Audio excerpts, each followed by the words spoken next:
Selamat sore semuanya. Di sini, pada video kali ini, saya akan membahas mengenai variabel penelitian lanjutan. Sebelumnya, perkenalkan nama saya Regina Marintan Sidabutar dengan NIM 1020250016, dosen pengampu Ibu Pomarida Simbolon, SKM MKes.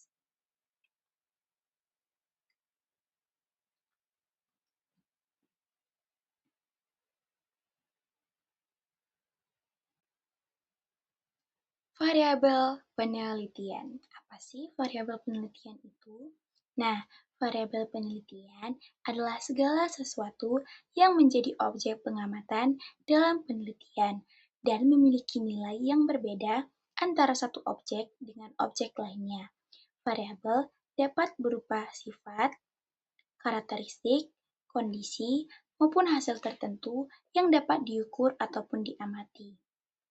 Dalam penelitian, variabel digunakan untuk mengetahui hubungan, pengaruh, atau perbedaan antar fenomena. Tanpa variabel, penelitian tidak dapat dilakukan secara sistematis. Contoh variabel yang pertama usia pasien, yang kedua jenis kelamin, yang ketiga tingkat pendidikan, yang keempat pendapatan keluarga, yang kelima kepuasan pasien, yang keenam kelengkapan rekam medis.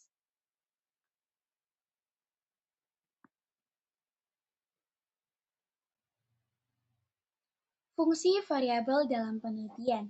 Yang pertama, menentukan fokus penelitian. Yang kedua, menjadi dasar penarikan kesimpulan. Yang ketiga, membantu menyusun rumusan masalah. Yang keempat, menjadi dasar dalam pengumpulan data. Yang kelima, digunakan untuk menguji hipotesis. Variabel intervening. Variabel intervening adalah variabel perantara yang berada di antara variabel independen dan variabel dependen. Variabel ini menjelaskan bagaimana atau melalui proses apa variabel bebas dapat mempengaruhi variabel terikat. Variabel intervening sangat penting karena dapat menjelaskan hubungan tidak langsung antar variabel. Bentuk hubungannya, variabel bebas di awal, variabel intervening di tengah, dan variabel terikat di akhir. Nah, variabel intervening ini memiliki ciri-ciri. Ciri-ciri yang pertama, berada di antara variabel bebas dan juga terikat. Yang kedua, menjadi jalur penghubung pengaruh tidak langsung.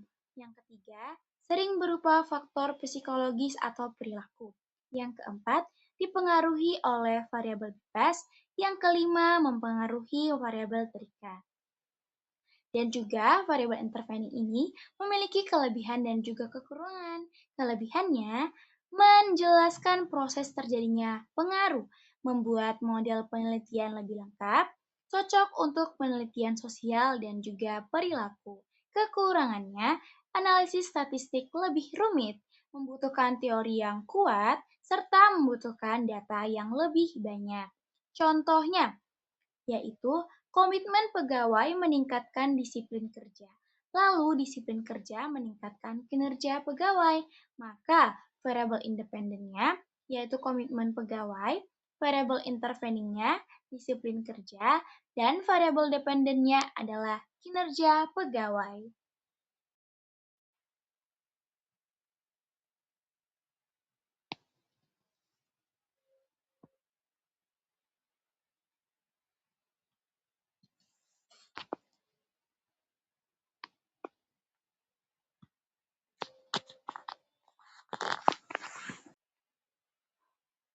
Variabel moderating. Variabel moderator adalah variabel yang mempengaruhi kuat atau lemahnya hubungan antara variabel independen dan dependen. Variabel ini dapat memperkuat, memperlemah, atau mengubah arah hubungan. Moderator tidak selalu menjadi penyebab langsung, tetapi mengubah pengaruh yang terjadi. Kelebihan variabel moderating. Yang pertama, menjelaskan kondisi tertentu yang mempengaruhi hubungan variabel. Yang kedua, membuat hasil penelitian lebih mendalam.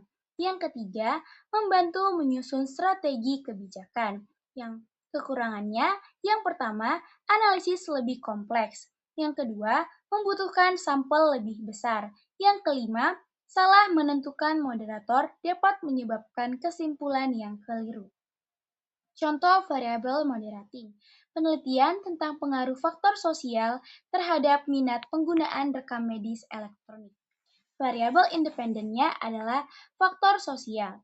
Variabel dependennya adalah minat penggunaan rekam medis elektronik.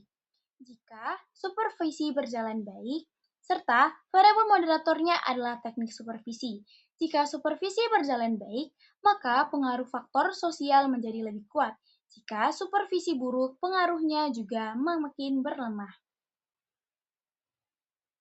Variabel kontrol. Variabel kontrol adalah variabel yang sengaja dikendalikan ataupun dibuat sama oleh peneliti agar tidak mengganggu hubungan antara variabel independen dan dependen. Variabel kontrol digunakan agar hasil penelitian benar-benar menunjukkan pengaruh variabel bebas bukan dipengaruhi faktor lain. Kelebihan variabel kontrol. Yang pertama, mengurangi bias penelitian. Yang kedua, meningkatkan validitas hasil. Yang ketiga, memperjelas hubungan sebab akibat. Kekurangannya, yang pertama, tidak semua faktor bisa dikendalikan. Yang kedua, penelitian menjadi lebih rumit. Yang ketiga, dapat mempersempit ruang lingkup hasil penelitian. Contoh variabel kontrol, penelitian tentang pengaruh metode pembelajaran terhadap keterampilan praktik mahasiswa. Variabel utamanya, variabel independen yaitu metode pembelajaran, variabel independennya yaitu keterampilan praktik, dan variabel kontrolnya yang pertama, semester mahasiswanya sama, yang kedua materi pembelajarannya sama, yang ketiga waktu belajarnya sama, yang keempat fasilitas laboratoriumnya sama. Dengan pengendalian tersebut, hasil penelitian menjadi lebih objektif dan valid.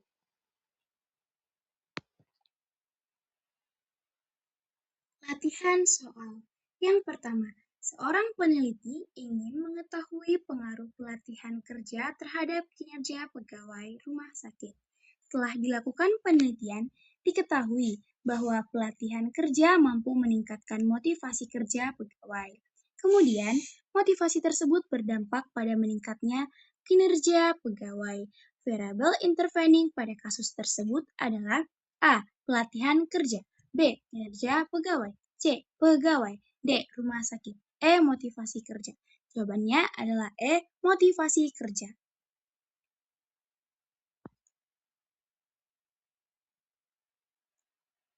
Nah, jawabannya benar adalah E. Motivasi kerja. Mengapa? Karena motivasi kerja disebut sebagai variabel intervening karena berada di tengah hubungan antara pelatihan kerja dan kinerja pegawai.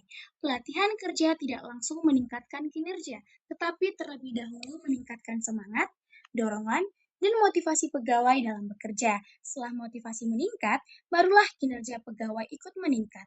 Jadi, motivasi kerja menjadi perantara yang menjelaskan bagaimana pengaruh pelatihan kerja dapat sampai pada peningkatan kerja pegawai.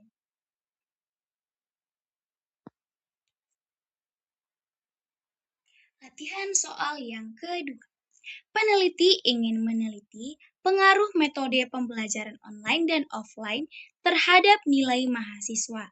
Agar hasil penelitian lebih akurat, peneliti menyamakan usia mahasiswa, semester, serta materi ujian pada seluruh kelompok penelitian.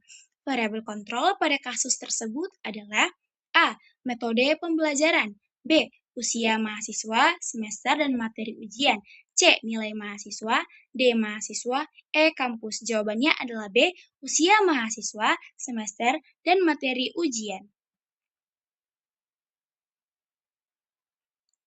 Jawabannya benar yaitu B. Usia mahasiswa, semester, dan materi ujian. Pembahasan. Usia mahasiswa, semester, dan materi ujian merupakan variabel kontrol karena sengaja dibuat sama ataupun dikendalikan oleh peneliti. Tujuannya agar perbedaan nilai mahasiswa benar-benar disebabkan oleh metode pembelajaran, bukan karena faktor lain. Misalnya, Jika semester berbeda, tingkat kesulitan materi bisa berbeda. Jika usia berbeda, tingkat kedewasaan belajar juga bisa berbeda. Oleh karena itu, variabel tersebut dikontrol supaya hasil penelitian lebih objektif dan valid. Latihan soal yang ketiga. Seorang peneliti meneliti pengaruh stres kerja terhadap kinerja perawat. Hasil penelitian menunjukkan bahwa pengaruh stres terhadap kinerja berbeda-beda tergantung pada dukungan atasan. Jika dukungan atasan tinggi, dampak stres menjadi lebih kecil. Variabel moderating pada kasus tersebut adalah A. Stres kerja, B. Kinerja perawat, C. Dukungan atasan, D. Rumah sakit, perawat. Jawaban saya adalah C. Dukungan atasan.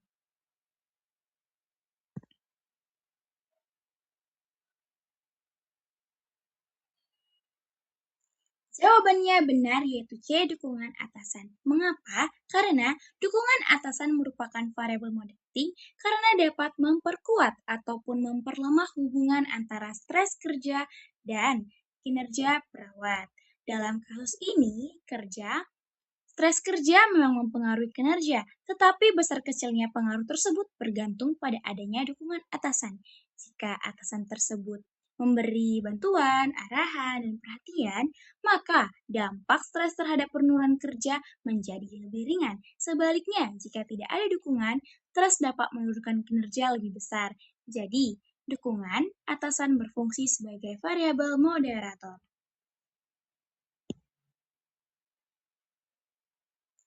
Baiklah, sekian yang dapat saya sampaikan. Terima kasih telah mendengarkan video ini dari awal sampai akhir.